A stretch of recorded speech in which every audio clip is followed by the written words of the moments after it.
Pranab, can you drop a message on the group for the folks to join, please? Yes, sir.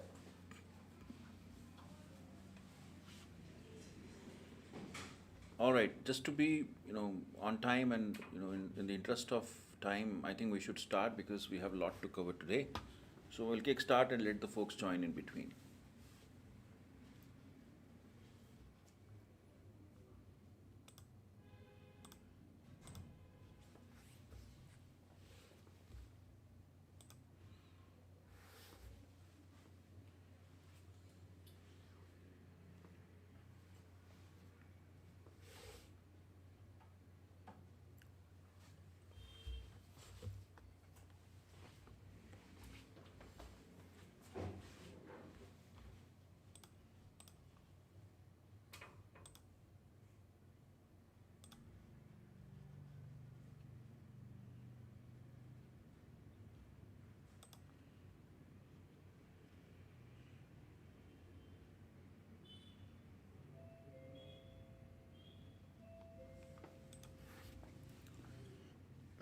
All right, so we'll start off.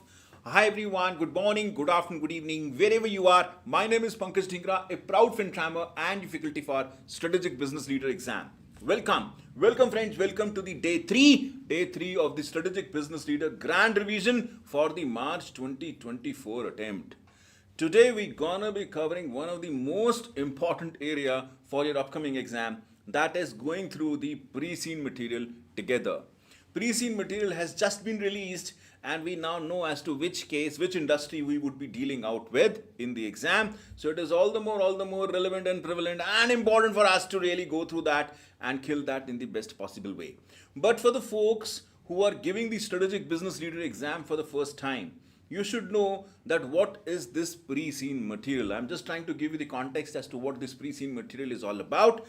From the September 2023 attempt, the ACCA has come up with a different philosophy for the strategic business leader exam, wherein now prior to 2 weeks prior to the exam, you get to see a pre-seen material which effectively gives you an idea and a perspective about the industry and of course a perspective about the company that you would be dealing with in the exam.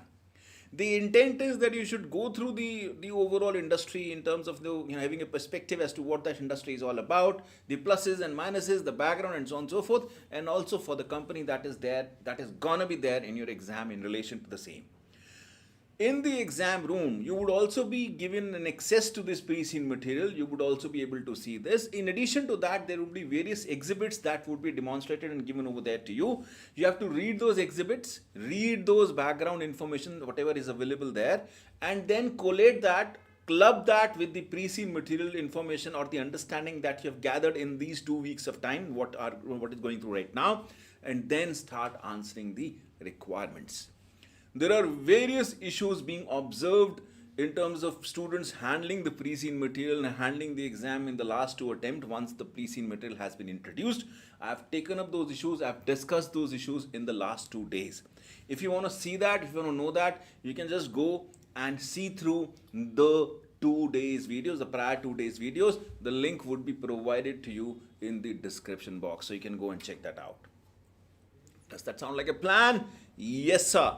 Now, moving on to what we have in store today from the standpoint of March 2024 attempt, we are going to be covering the latest pre-seen material that is being there, and we'll be talking on that. And what I've done is that I've created some slides for you, just for you to assimilate some important areas, some important information that I really want to talk on. I really want to give on to you so that you are not forgetting that, and of course you're capitalizing on that in the exam. So these slides I've specifically done from the pre-seen material that has just been released. These slides will also be available to you. You just have to go through the description box. There is a link there. You can download the slides from there and get that going for you. Does that sound like a plan? Yes, sir. Now, coming on to what we have in the pre-seen material from the standpoint of industry, from the standpoint of the case. This time, we had a case of football club.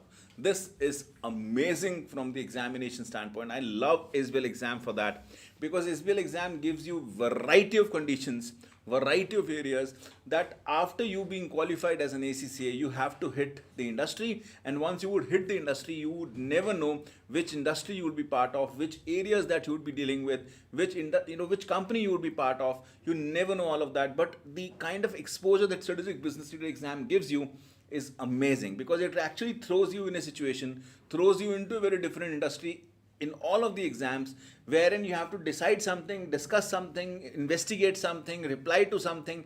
Therein, at that point in time, what I would say are the real life issues what you'll be facing when you'll be hitting the industry. This is the beautiful piece of SBL exam, and that is one of the reason I really love this. And I can tell you, the more you would I would say be realistic and be having a commonsensical approach in the exam, the more is your probability to clear the exam. Is that clear? Yes, sir. Moving on to what we have in the case study. We have a case of AT, Athletic Trans Central. That is the organization, that is the football club that we are dealing with, and that is located in Thailand, Wasia. It is basically, all of these names are hypothetical, I would say, but that gives you a perspective that you are talking about a country, talking about a particular industry, talking about a particular organization. Get that, sir? Now, this organization owned by Athletic Trans Central Company, dedicated solely to operating the club. Okay, now they are the ones who are operating this club. Get that, sir? For clarity, I just want to call this out very specifically. Company and club are collectively referred to as AT in the documents and the exam. So AT means Athletic Central, whether it is company, whether it is club, as the case may be. Get that, sir? Football sector information is being provided. Now, football, who doesn't know football, right? We all know that. We all have been seeing that. Who doesn't know the top-notch players of the industry? We know that.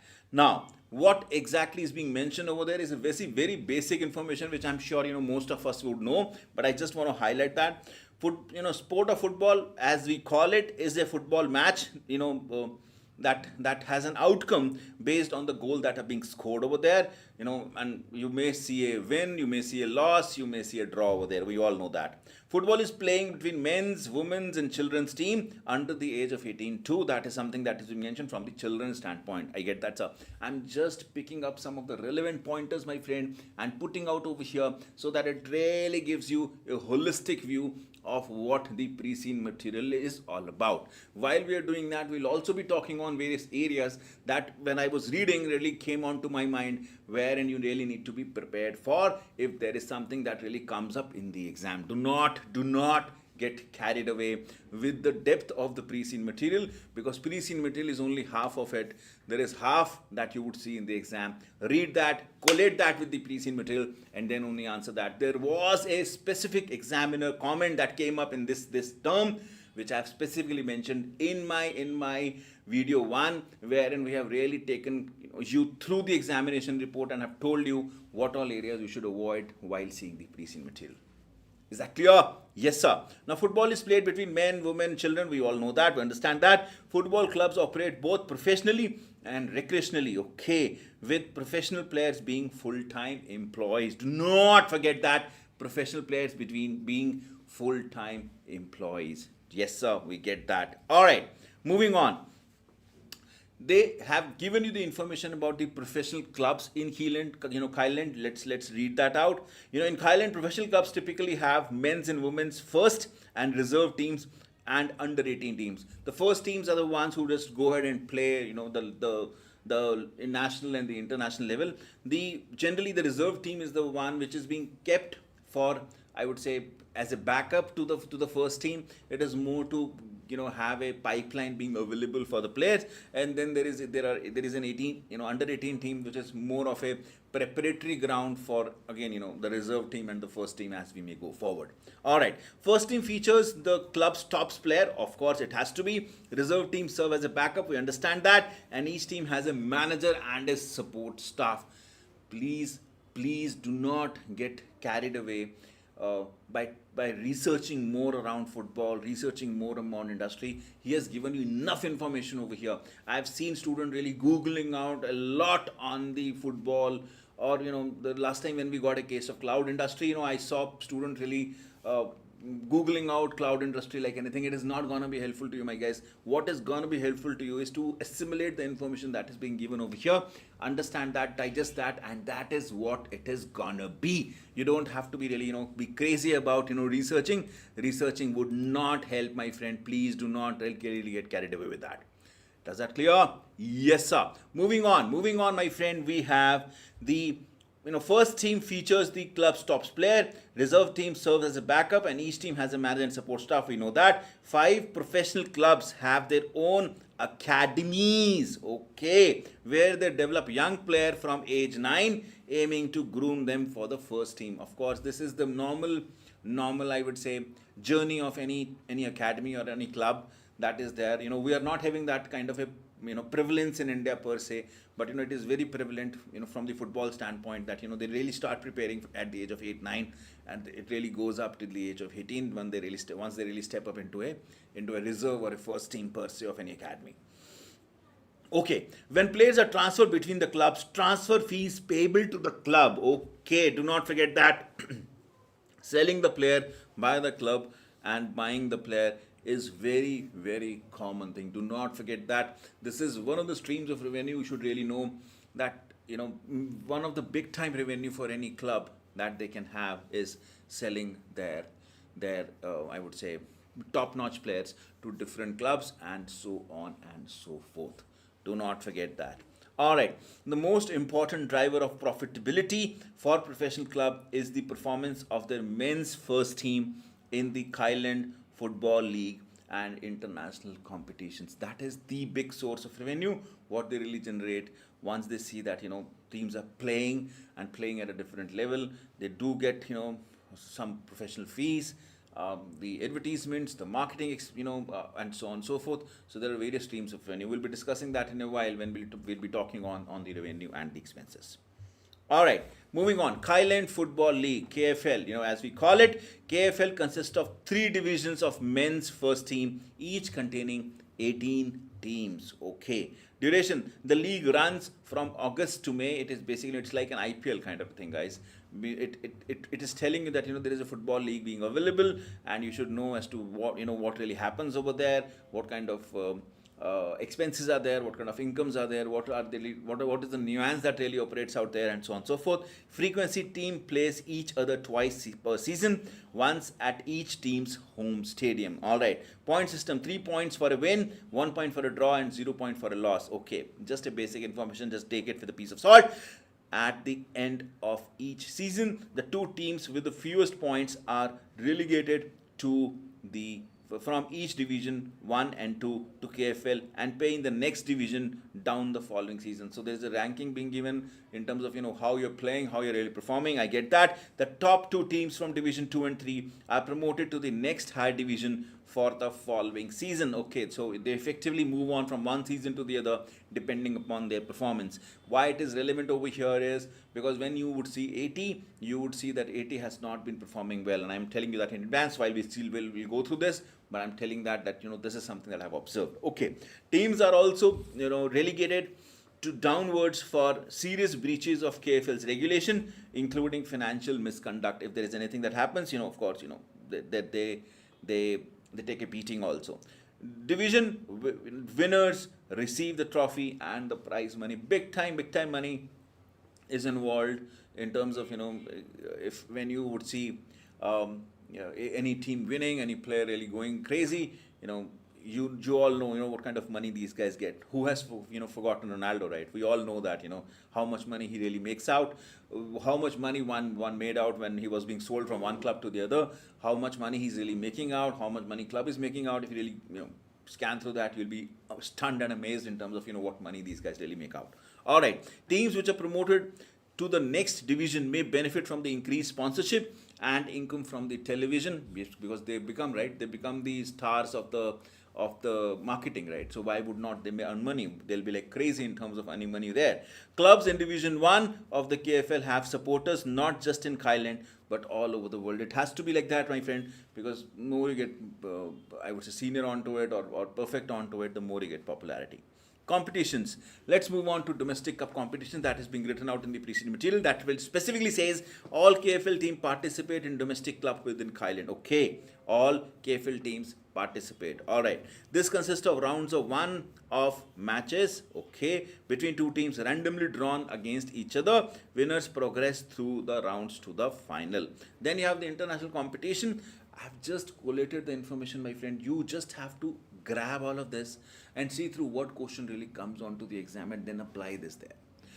Not all the information that is being provided would be relevant, but you have to know all of this. That is the reason I've picked up all of the important pointers here, so as to make sure that at least, if not anything, you're not forgetting these pointers, because somewhat, somewhere, if something really comes up, you're able to correlate, you're able to, take some bit out of this and able to answer it. All right, international competition. Top 3 teams in Division 1 in Thailand also play in the Wasian International League. I get that, sir. Includes top teams from other countries in Wasia. Okay, offer additional revenues from more home games and live TV broadcasts. Okay, that is one of the source of income. We should know that. Other teams. Women's first team compete in Thailand Women's Football League, featuring 2 divisions of 18 teams each. Not all clubs have the women's team. Okay, we'll see what 80 has. Okay, teams in KWFL also play in a domestic cup competition. Reserve and under 18 teams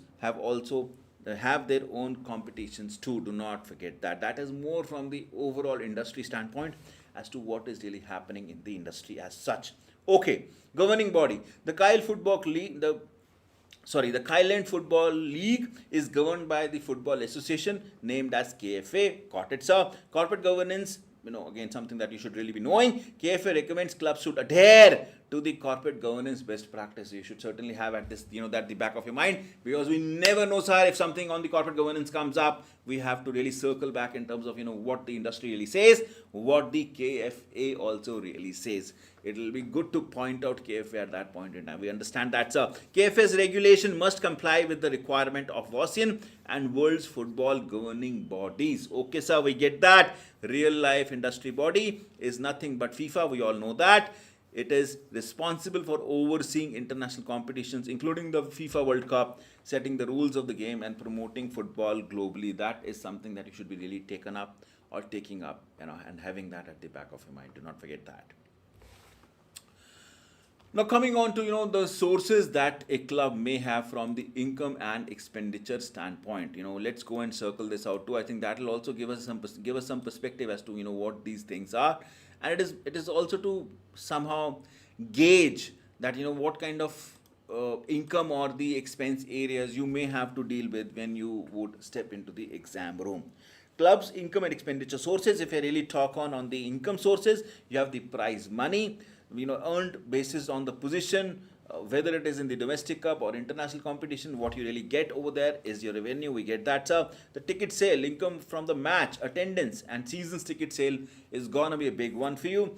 And of course, there are some match day incomes too, sales from refreshment or hospitality, box rentals, and so on and so forth. Guys, when you're, and this is something, we have been talking on a lot when we, in the sessions, in the revision boot camps, that when you're thinking about any industry, the case that is being given to you, you have to step out in that industry and think about, which all areas they'll be making revenue. Without even reading it, we all understand that, when we get into any stadium, any club, we have seen that, whenever there is a match, there is a big time sale of tickets. We all know that. Then when we went into that, when we get in there and we start seeing the matches, we know there is a refreshment there, there are advertisements there are sellings of, of various items that are happening. At some places there are museums also, and so on and so forth. So all of these things are somewhere are the revenue generating source for the club at large, and we somewhere understand that.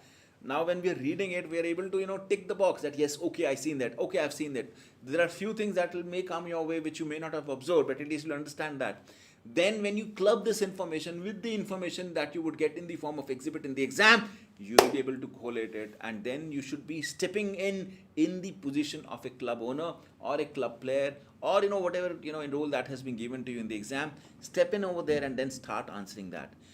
Step into the shoe of the role that is being given to you in the exam is the mantra, my friend, to clear the exam. Do not really forget that. Is that clear? Yes, sir. All right. Then you have the transfer fees, which is like revenue from selling players to the other clubs. Who doesn't know, how much money Ronaldo club would have made at that point in time. Advertisement and sponsorship, income from stadium advertisements, shirt sponsorships, etc., etc. There are various sponsorships being available to the players, to the club, and so on and so forth. I remember I was in US and we went to Red Sox Stadium. I can tell you guys, it was crazy. It was just crazy. The kind of marketing they do, the kind of sponsorship that they have, and so on and so forth. The money that they make is amazing, and you should see that uh, if ACCA is bringing up a football club question for you, there has to be 10 number of things, nth number of things that you may need to be concentrating on in the exam, because this is not just a sport. This is actually a big time business, of millions and millions of dollars, and people are really making huge money out of it. And that is the reason they are exposed to certain risks, certain innovations, certain governance issues, and so on and so forth. That is something that may come your way in the exam. I'm telling you, because this is gonna be certainly certainly something that you would see in the exam. All right, moving on. Income from the sales of club merchandise, that is there. Income from the hosting events, other than the football matches. So, you never know. If I remember, Red Sox Stadium being given to, for some of the seminars, some of the big time political events, and so on and so forth. So they're making money out of there too. Okay. Television broadcasting income. So if you're broadcasting your, I would say, matches onto the different media platforms, then you would be earning, of course, the broadcasting rights you're giving, and you're earning income in relation to that. Then you have channel income also. Club also receives subscription and the advertisement income for running their own television channel, in case you're really having that. So these are the sources of income that one should be really be aware of. From the expenditure standpoint, what money we really expense of. We have salaries and benefits. We pay to the players, pay to the employees. We all know that. Then there is an amortization cost, straight line amortization cost of, it is more like there are various amortization that you really need to deal with. The straight line amortization of capitalized transfer fees over a period of the player's contract. Now, this is something that's going to be, I would say, very specific, because there is a transfer fees applicable to the player which would get allocated over the player's contract. That is again something to be looked forward to. Then there is a stadium and the facilities property running cost, because you are maintaining such a huge facility, so there would be a running cost in relation to that, and of course the depreciation in relation to that PP&E at large. You would have a match day cost also, right? You're calling like thousands and thousands of people into the playground and sitting and making them sit. So there is a supervisory cost, there is a security guard cost, there is a maintenance cost, and so on and so forth that you'll be incurring. So that's again a match day cost that you would be having there. Then we have television channel cost. For having your own channel, you would certainly have to expense a good amount of money. Then you have the finance cost. In case you have taken any loan or anything that you really have onto your balance sheet, then why not? You have to pay the interest and the other payments too. Do not forget that. All right. Then you have the financial fair play regulation. Now, this is being specifically given over there. So I really want to call this out, that you should be certainly having that, because somewhere it relates to the governance, because there is an FFPR, I would say, regulation being available for you to ensure that what you're playing, what you're really delivering is, I would say, is ensuring that there is a compliance to the laws that are being given.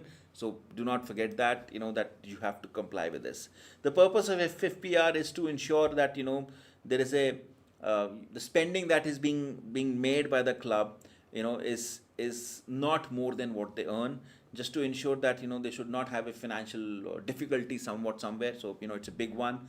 And specifically when you see in relation to AT, you would understand, and we'll come on to that in a while, that AT's profitability is falling. So it is FFPR compliance would be an issue over there down the line. So that's again an important thing to know. Application of FFPR applies to clubs' relevant earnings, which differ from the accounting profits. Relevant earnings are calculated as relevant income minus relevant expenses, and they've given what relevant income are and what relevant expenses are. It is very generic one, but you should know that how they are computing the relevant earnings per se, because you may have to compute something like this to ensure that are you really complying with the FFPR or not. Get that, sir? All right, FFPR threshold. It allows the club to have relevant expenses exceeding the relevant income up to a maximum of $5 million over a 3-year period. That is a threshold being given. We may have to see in terms of how we are complying on to that or not. In case we are not complying or we are not forcing us complying, then there is a governance issues any which ways we really need to have at the back of our mind. There are penalties, my friend, of breaching the FFPR: fines, loss of points, loss of prize money in the league, not being allowed to compete in the in the domestic competitions or the international league competitions. You may get downgraded to lower divisions for any serious breaches and so on and so forth. So governance issues are certainly there, what we really have to have at the back of our mind. Is that clear? Yes, sir. Moving on to the media coverage, live broadcast. Many KFL Division 1 games are telecasted live, attracting significant viewer attention, which is a big time plus. You have to see how AT is doing over there. We'll talk on that. Industry challenges, there are some challenges being, specifically given out there. Let's talk on that as to what they are. Success, strong performances in domestic and international competition is important for anybody to be successful. Very important. From the expenditure standpoint, achieving a success over the significant spending on acquiring the player and affording the high salary is certainly something that one has to look forward to, because the financing component really gets in over there. So you may have to understand that, what is the cost benefit analysis of it. You have to understand that. The operating profit of a number of leading clubs have fallen in the recent years, including AT. I can tell you very soon you'll see the data point also, primarily due to increased costs connected with the players. So you have to have at the back of your mind that, my cost of players is really increasing and hence my EBITDA is really falling. So what should I be thinking through from the long-term standpoint? Is that clear? Yes, sir. So some of the risks and the threats that I really want to talk on, let's go and check out that. Performance, which is related to income or loss, lower match attendance and prize money due to poor performance. So in case I'm not doing good, I'll have low prize money. Attendance of the, I would say, audience would also be very less. That's again causing a dent from the financial standpoint. Competition, there's a huge competition, in terms of other clubs that we have. So that is again something to look forward to. There are sponsorship issues, potential non-renewal of commercial sponsorship contract is very pertinent and very common. So again, something to look forward to. Key personnel departure, loss of crucial players, management or coaching staff to the other clubs can be one of the reasons, one can really take a beating from the EBITDA standpoint. One should look at it. Player injuries, again, can be a downside to any club. Okay. Television revenue decline can be a big time issue for any club, because, that would straight away impact their top line. Competition of, from sponsorship, because if you have huge competition from the corporate sponsorship of other business and entertainment event, then, people may not be interested in sponsoring my event, which is a big concern. Again, I'm not trying to say that all of these are something that are relevant to AT, but we should know that these are the threats that are available in the industry. Specifically, it's not a plain vanilla case that you are seeing right now. It's a football club. We may not be aware of these many areas, these many issues. So it is good to know that. That is the reason I've tried categorizing and putting that on one slide to make sure that, you're not forgetting that. Is that clear? Yes, so we are FinTrammers. We are not going to be letting any stone unturned. I'm loving you, my friend, for that. That is the reason I prepared this slide, to make sure that you're not missing onto it. The content that is being given to you, the revision bootcamp that you have gone through, the revision sessions that we have done together, and with this pre-scene material discussion, I'm sure, if you're really practicing and, giving the mock exams that we have given you, we will be certainly having a cup of coffee down the line.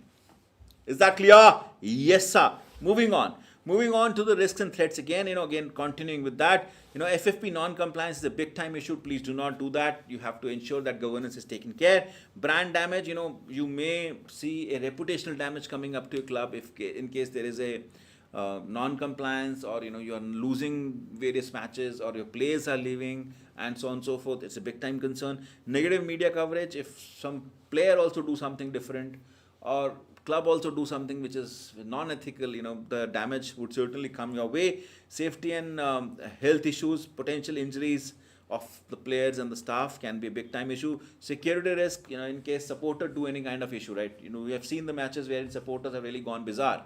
in terms of things not really turning out their way in the match. But if that happens, then it's again a big time issue that one has to really deal with. Then financial market risk, which is a very generic one, the interest rate or the currency fluctuation or the liquidity risks that one would get exposed to. That's a very common one, but I just wanted to put that out here just to make sure that you're not missing out on that. All right, one of the, again, a very important piece that one should be knowing is the stakeholders. So we should certainly be knowing that, what kind of stakeholders are there from the club business standpoint, and those can be internal stakeholders of the football clubs, which may include the shareholders, the directors, the players, the team managers, the coaching staff, and the other employees, as in the employee team at large or the companies at large. And then there are some external stakeholders, which are more like, having retail customers, the television broadcasters, the commercial sponsors, the merchandise suppliers, the policy makers, the emergency services, the KFL, the KFA, and so on and so forth.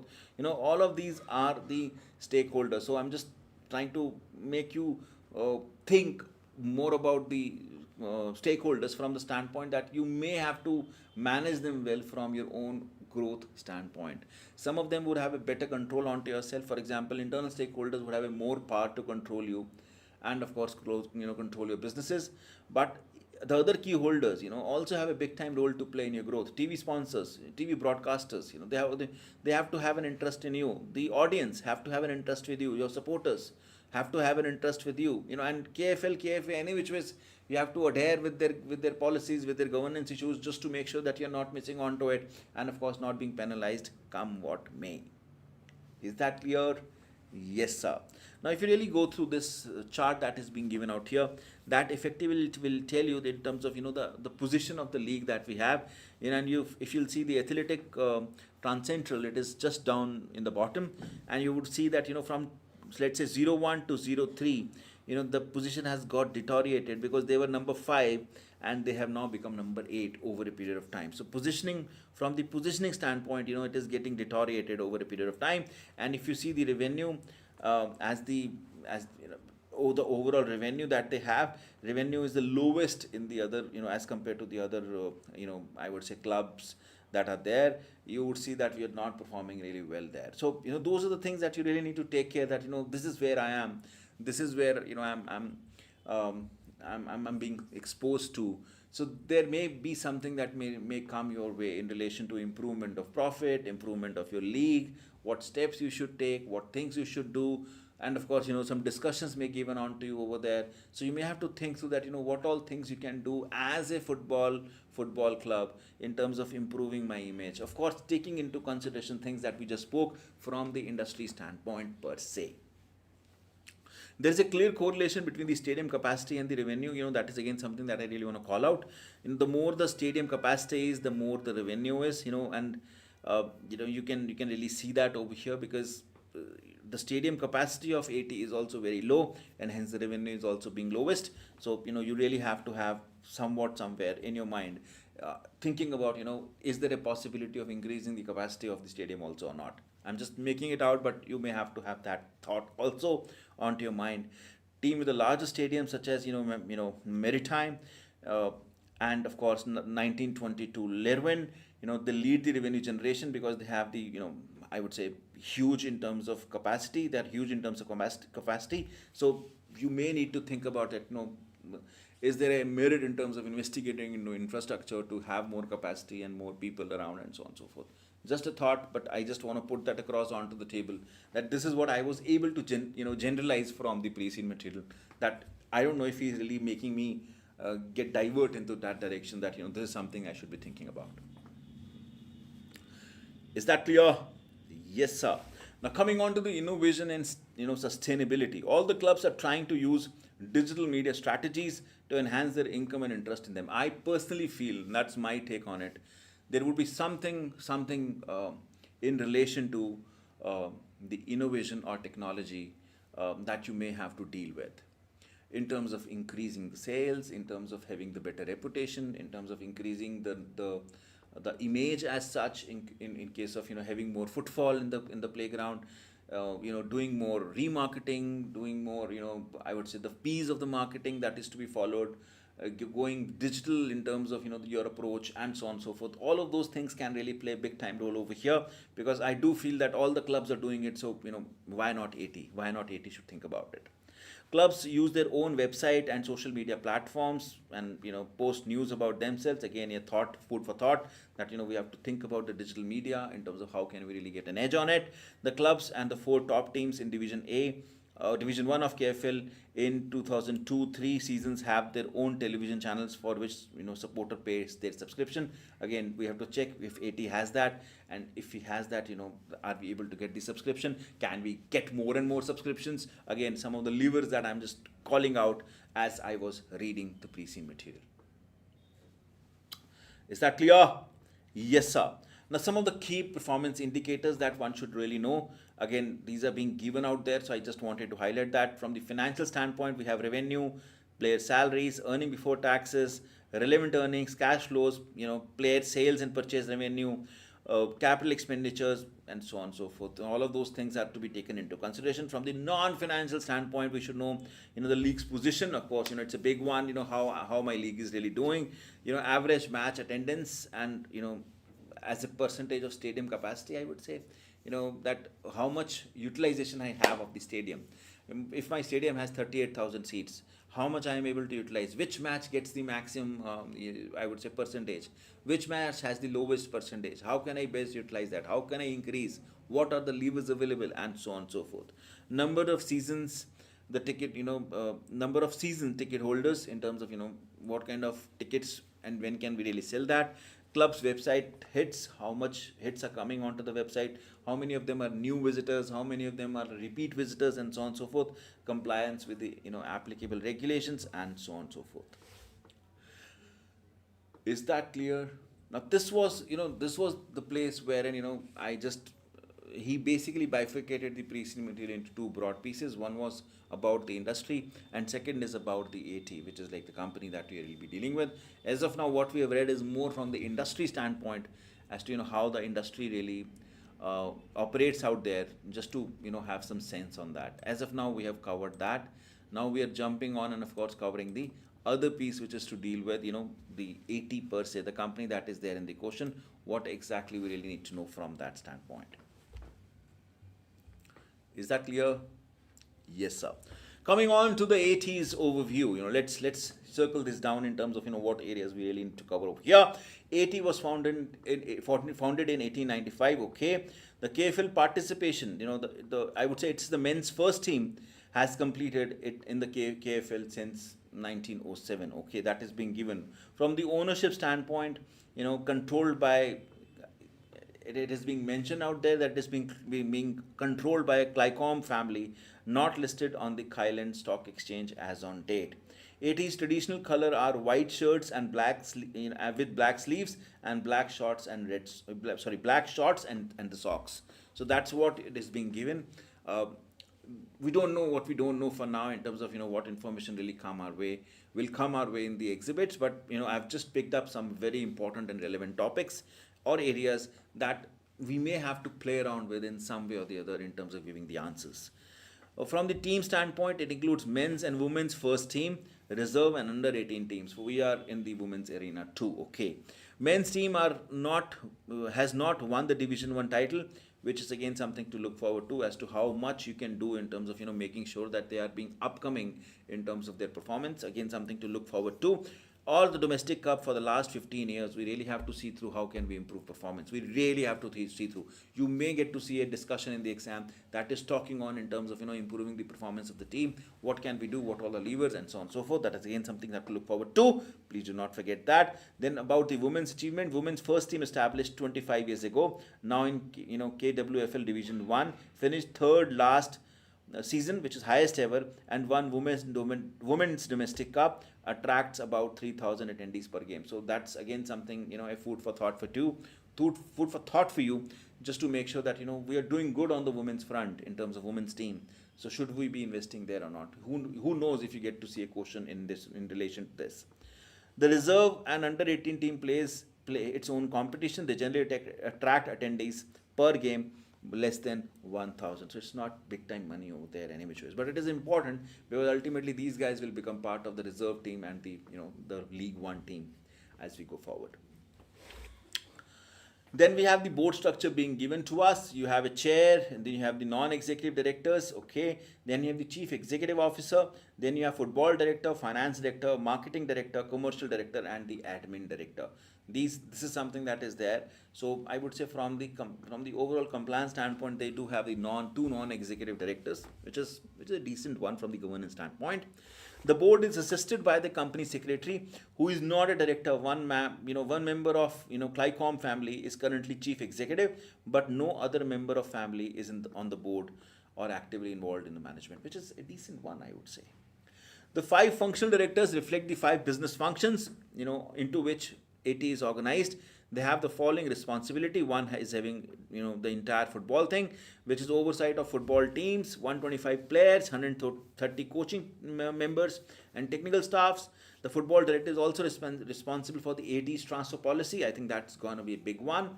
And all the team managers report to the football director. I think he has a bigger role to play in terms of how can he really improve the game and improve their demand of their top-notch players, so that club can really earn some revenue out of it.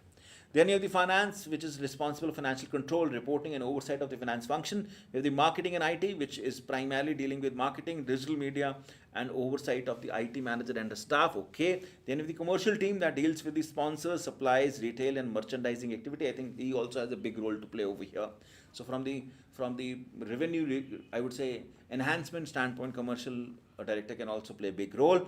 Administration standpoint, oversight of stadium and the facility management, and also the maintenance of the employee and other records. I think administration director can also play a big role in case you are thinking about expansion of the I would say facility, in case you want to increase the number of seats. All of these things can really play a big time role. Each function is responsible for recruiting and appraising its own staff. For example, first team players being appraised by the team manager. Board runs one committee, that is the audit committee. Only one committee is there, okay. Committee is staffed by 2 non-executive directors, which is very good. The committee's main responsibility is reviewing the financial statement, accounting and financial internal control, okay, and liaising with the external auditors, which is absolutely, I would say, good and in line, okay.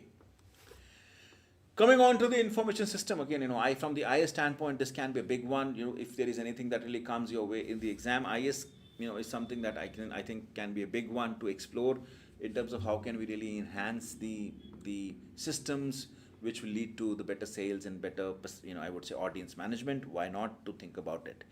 Adequacy, from the adequacy standpoint, AC's internal control system are considered adequate for the club's current need. He specifically says that, so you never know if there is a question that really comes up in terms of enhancing something, and hence enhancing your IS systems and dealing with that. Who knows, if there is something that really comes up your way.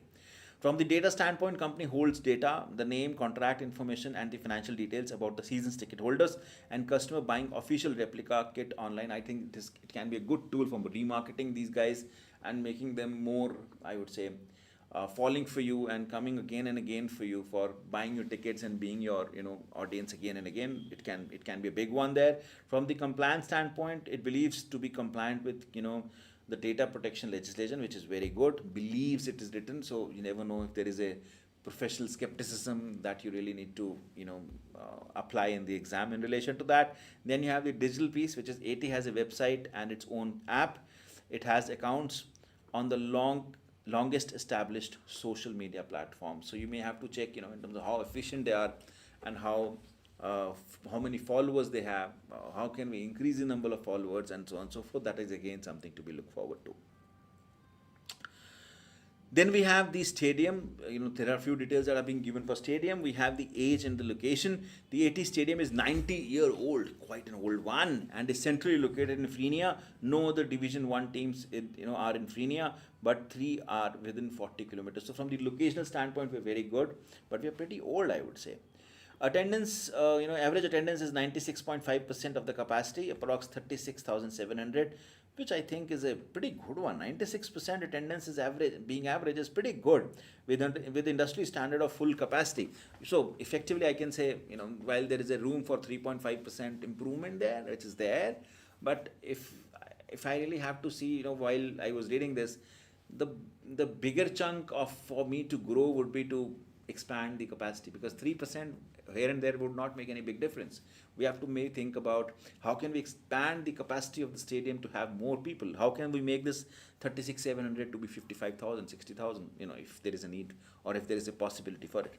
Parking in the traffic, limited parking facility, and significant traffic congestion and disruption to the local, residents on the match days.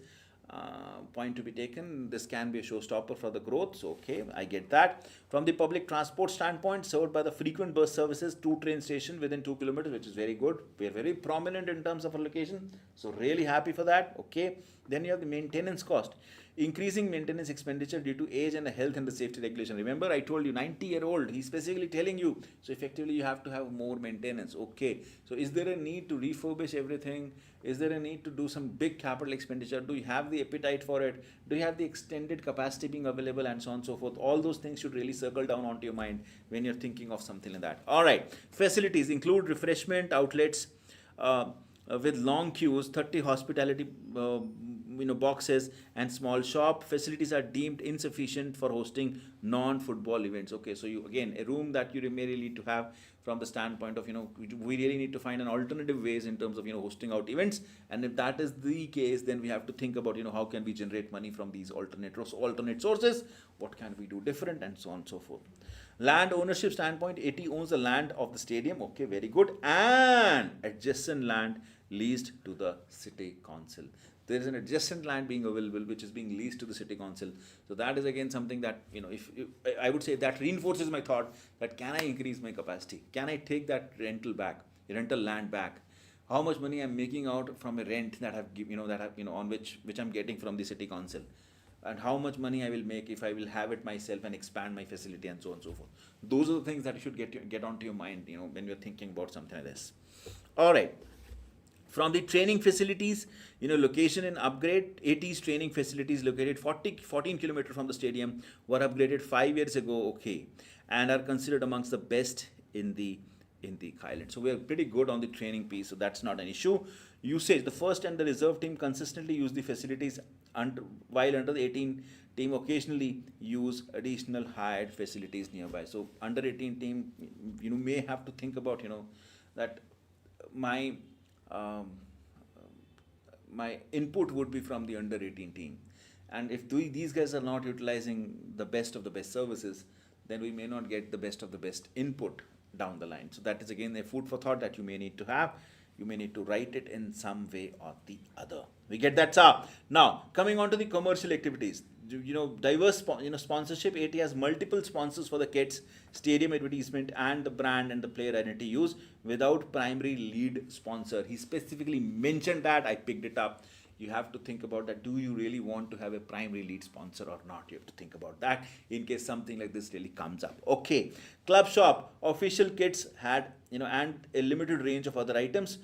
You have to see through how can we expand this I would say, offering that we have to think about that. Only the replica kits are available for the online purchase, so you may have to think about how can we really enhance the online presence and online purchases, and for that, do you really have the official kits being available for sale?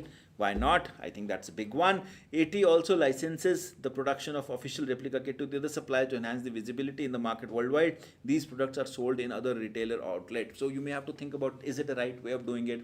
Should I not only do it on my website? Should I do it on other social media platforms also? So there is a discussion that is there that may happen there in the exam in relation to it. Supplier expectation, requires fair treatment and good working condition for the employees by its suppliers, which is a very good one, very normal one, which anyone have to go through. Some of the website extracts that you may need to take it with a pinch of salt is the mission statement or the values that are being demonstrated. I do want to bring it out here just to make sure that somewhere when you're writing about the strategy of AT or some question in relation to the strategy and the going forward goals of AT really comes up, then you're able to circle down this slide. You have to call out that there is a mission statement being given for the transparency, of transactions that are really happening.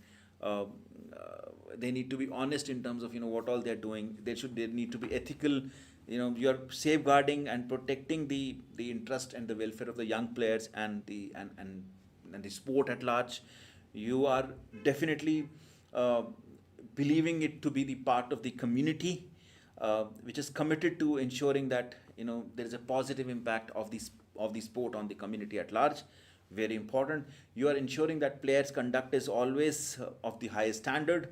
Very important. You are ensuring that all the stakeholders are being treated fairly and with honestly. Very important. And on the whole, the environmental footprint that this has, you would certainly have to do the best from the club standpoint to ensure that all of the natural environment is being protected. These are like the mission and the values that are there. I'm sure something in the exam would circle down to an extent on some of the values and the mission that are being written out here. Please do not forget these missions and the values. You have to circle this down and call it out specifically to the exam, that this is one of our mission, this is one of our values. And if you'll do this, it'll somehow be a big tick for the value preposition that we have for ourselves. Having especially when you are dealing with the analysis skill at large, having information from all across the exhibit and the pre-seen material is very important. And I do feel that mission and the values would certainly be there in various areas that you would see in the exam. Quoting something like this, bringing this thing to value over there can give you some additional marks. Do not really forget that. Is that clear? Yes, sir. Coming on to the financial information that is being given, these are the, I would say this is the slide that I've specifically picked up from the pre-seen material because I think that this is really important. This will tell you that, AT's revenue growth was 3.08% in 2020 to 2021, and now it is slowed down to 1.49% from 21 to 22. So effectively, you would see that this revenue growth is really falling. The deceleration indicates somewhere, there is a plateauing of revenue that is happening, which is again something that you really have to look forward to in terms of thinking through differently. Is there a market saturation? Is there an increased competition?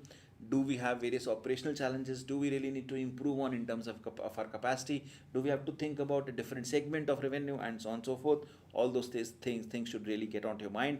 There was the reason of decline of EBITDA margin could be due to additional operational expenses and the wage pressure. I think it is very well given from the industry standpoint also. So you may have to think through that, how can we really take care of our operational expenses?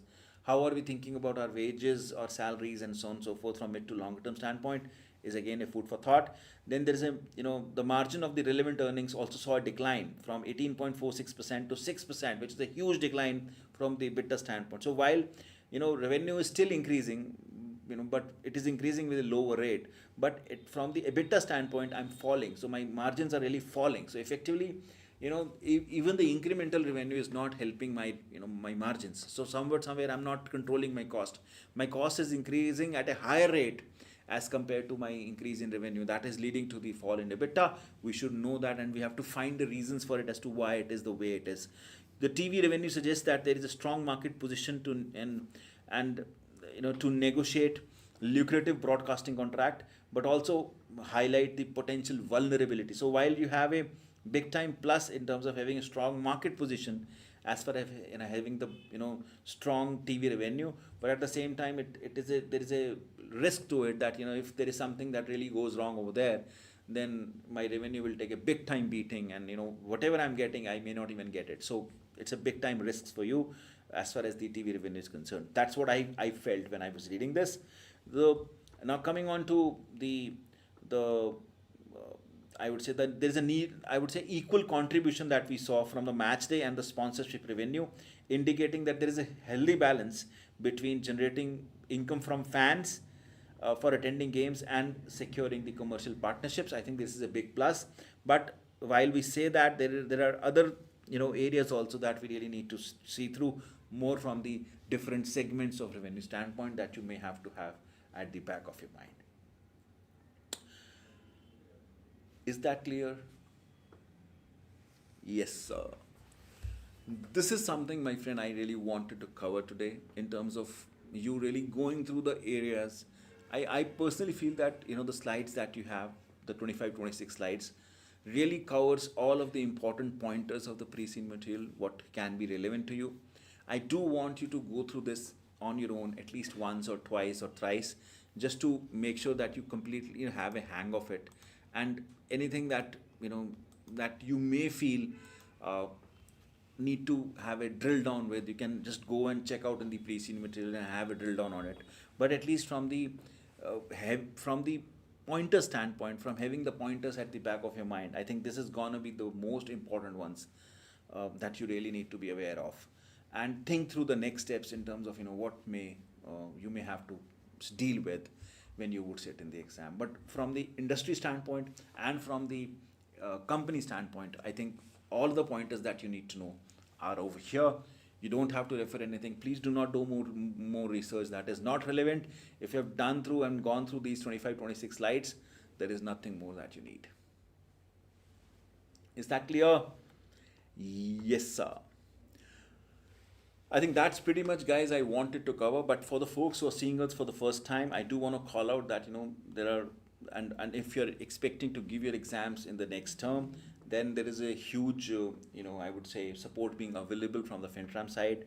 We have our full course sessions being available that comes with the revision boot camp. So on one side we complete the entire curriculum with the various industry level examples, and on the other hand we also do the revision boot camp, wherein we practice the concept, comprehensive, exam standard and the past exam questions, just to make sure that we have a full grasp of it. In addition to that, what we really deal with is the professional skills, the formats, how to read the exam, how to write the exam, and so on and so forth. So we work on all of those skills just to make sure that you're really having a hang of it.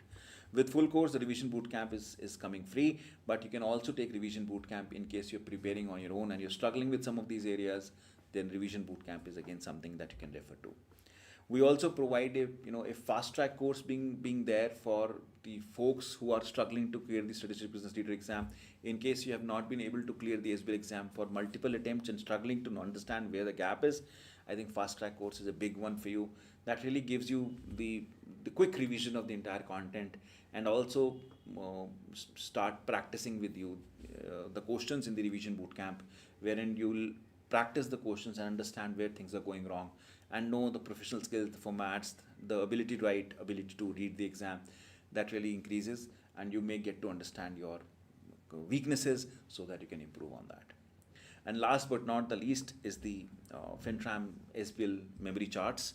So that is a pictorial or a graphical, I would say, demonstration of various concepts of the strategic business leader exam, which you can go through, and that will really help you memorize the concept in a very quick fashion, and that can be a very good tool to revise the entire content, which is a big one, before your exam.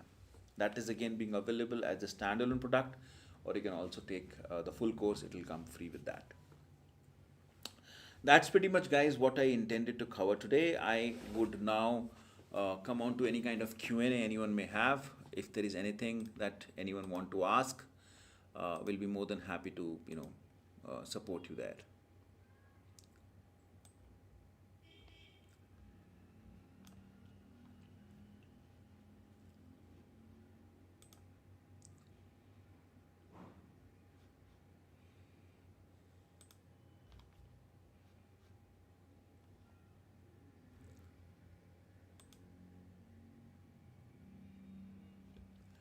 Anybody, anything I can help you out with?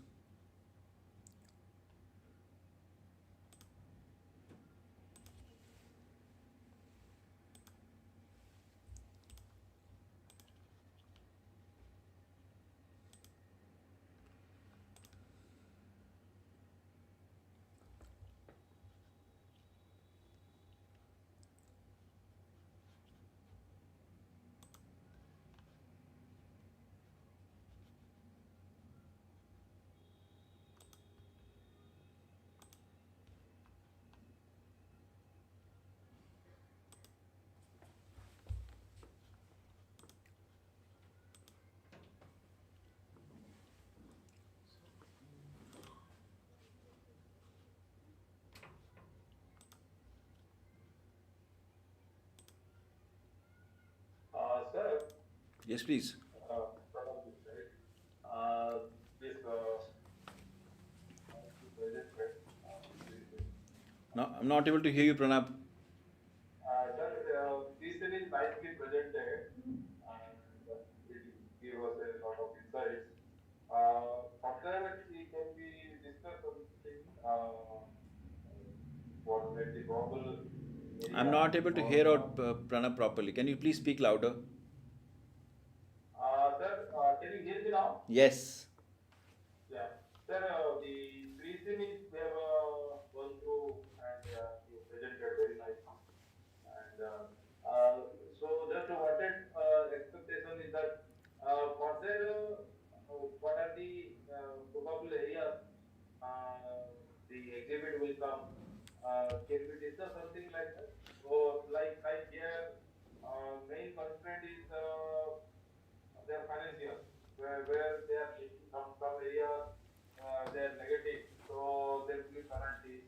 Similarly, they are not giving opportunity to below 18 years players to play in their stadium. They have to go out, but they are the future players. Or information systems. Anything we like to discuss or will help us to some extent. Pranav, I've discussed anything and everything that I wanted to. I do not Okay. spot out questions. I would not spot out questions. Examiner specifically says that there is no point doing a spotting of questions from the PC material. Neither I would want you to do that. The only thing that you need to do is that we have spoken enough pointers that you really need to dwell on. I would say go through this PPT again. I think that's going to be important. Read the pre-scene material on your own. I think that would also give you, an insight. And then if there is anything, then we can certainly connect again.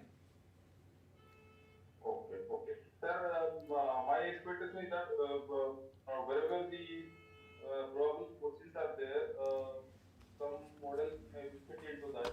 So, to some pointer, if you can help us. If you can ask me some specific areas, I can tell you that I do not do question spotting, Pranab. Yes, sir. If there is anything that you want specifically to be asked, you can ask me. I can tell you which model to be applied there. But we do not question spot. That's not the right way of doing it. If I can tell you Oh, three areas of question spotting and then those three areas doesn't come, it doesn't help anyone. that's okay. That it That's doesn't okay, help sir. anyone. I've given you enough. I would say areas where I think you may need to work and you may get to see a question. I've given you enough during the pre-scene material, but we do not question spot, my friend.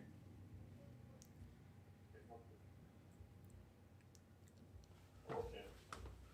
So, sir, we'll go through this again, and can we get another opportunity to meet you before exam so that we can? Why not? Absolutely. But first go through this, then we should chat. I'm available on it. Let's talk on this. Okay, okay, okay. Rahul, anything from your side? Vanchika, Shantam,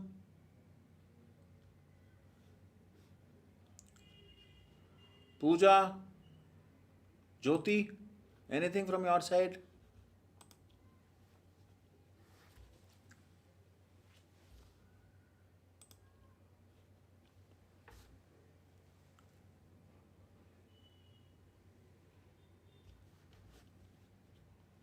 I can see question coming up on YouTube also, wherein we accept question coming from pre-scene in the exam? Generally, don't we don't expect that. Questions always come from the exhibit that you see in the exam. So, but of course, information that is being given in the pre-scene material is also relevant to answer that. So do not forget that. But generally, we do not see a question straight away coming from the pre-scene material. Sir, means, I think some area he will elaborate more in exhibit. Yes, absolutely. Same area, same company, same industry, but he will elaborate some one of the area. Yes. Like there the FFPL something is there. Rail, if any constraint is there, or the capacity building, or they are doing extremely so well, but still they are making losses. 96% occupancy is there, but still they are making losses. So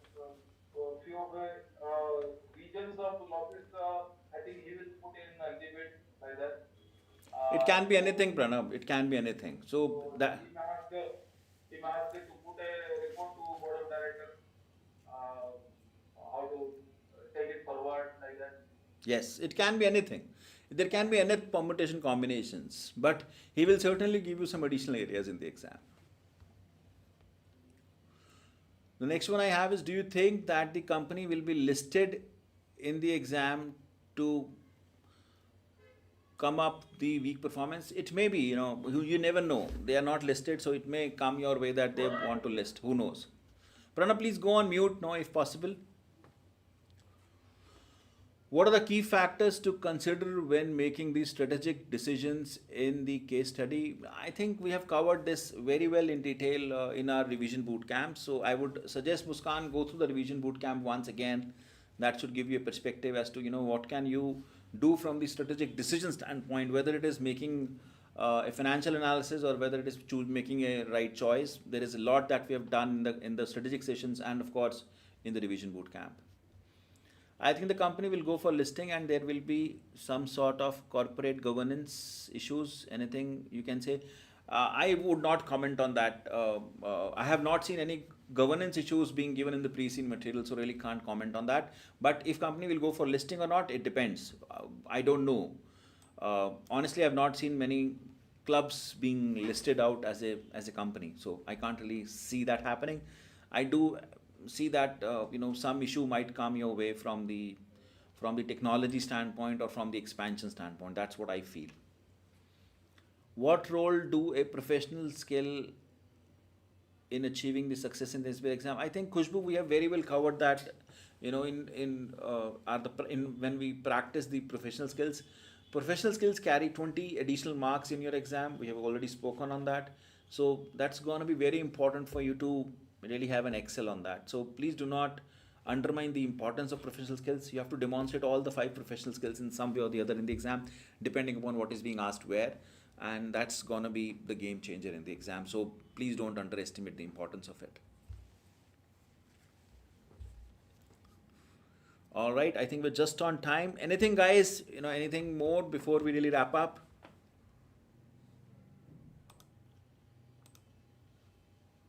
Shantam, anything from your side, buddy?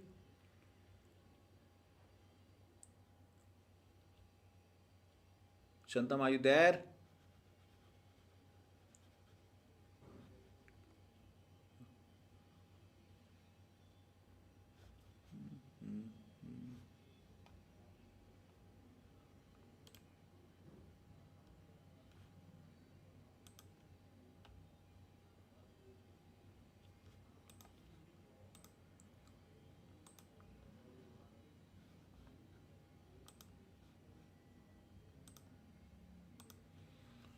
Rahul, Shantam, Vanshika,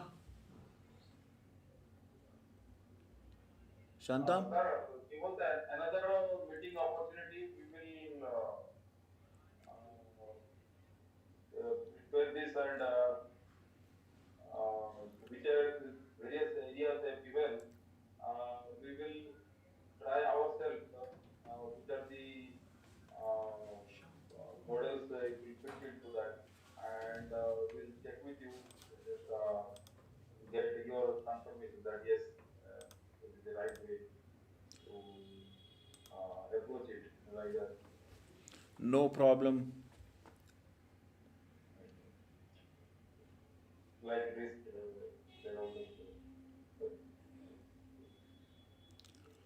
They given few financials, so definitely I will tell you. I mean, major risk is that they are losing markets and they were doing very well in past. So that may be the calling topic, even though 100% occupancy is there or 96% occupancy is there. So where is the additional cost suddenly come up? So they are making profit. Review that, Pranav. We can have that discussion later on. Review that for now. Okay, okay, okay. Shantam, you were saying something? Oh, sorry, sir, I joined the late class, so I have just reviewing the YouTube lecture now. Okay, fair enough. if there is anything, you guys feel free to reach out to me or chat with me. We'll be more than happy to pick it up. Okay, sir. All right, thank you guys. I think it was very well covered. What we intended to cover. It's within the time, so I'm glad. I would say thank you very much, guys, for having me here for like last 3 days. I think we have really covered a lot from the content standpoint. Now, all I would tell you is that just go practice as much as possible from the past examination standpoint, the questions. Scan through this pre-seen material again. As I said, the presentation slides will be available to you, so don't worry on that. Skim it through, and if there is anything I can help you out, do reach out to me. I've provided my details out here, and we'll be more than happy to pick it up and be able to have the journey together, so that we can certainly have my cup of coffee once you have cleared the exam. I wish you all the best, and we'll see you again in the next one. Till then, this is Pankaj Dhingra signing off.